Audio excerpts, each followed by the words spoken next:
நிதி ஆயோக் பார்த்தீங்கன்னா முதன்முறையாக 2025ஆம் ஆண்டிற்கான நிதி வள குறியீடை வந்து ரிலீஸ் பண்ணியிருக்கு. ஸோ அந்த இண்டெக்ஸில் ஒடிசா தான் வந்து ஃபர்ஸ்ட் ப்ரைஸை பிடிச்சிருக்கு.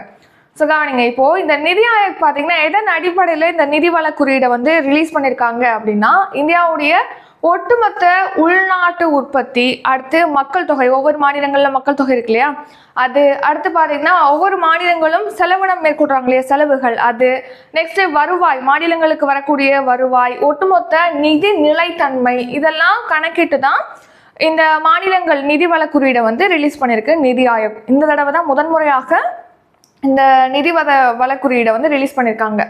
இதில் ஃபர்ஸ்ட் பிளேஸில் பார்த்தீங்கன்னா ஒடிசா இருக்குது. ஸோ ஃபர்ஸ்ட் பிளேஸில் ஒடிசா இருக்குது. நெக்ஸ்ட் பார்த்தீங்கன்னா மாநிலங்களை வந்து ஒவ்வொரு பிரிவுகளாக பிரிச்சிருக்காங்க. இதில் முன்னிலை பிரிவில் பார்த்தீங்கன்னா ஒடிசா, சத்தீஸ்கர், கோவா, ஜார்க்கண்ட், இந்த மாநிலங்கள்லாம் முன்னிலை மாநிலங்களாக வகைப்படுத்தப்பட்டிருக்கு. நம்ம தமிழ்நாடு எந்த பிரிவில் வகைப்படுத்தப்பட்டிருக்குன்னா பங்களிப்பாளர்கள் அப்படிங்கிற பிரிவில் இந்த இண்டெக்ஸில் வகைப்படுத்தப்பட்டிருக்கு தமிழ்நாடோடு சேர்த்து பீகார், ராஜஸ்தான், ஹரியானா, இந்த மாநிலங்களும் பங்களிப்பாளர்கள் பிரிவில் வகைப்படுத்தப்பட்டிருக்கு இந்த நிதி வள குறியீடில்.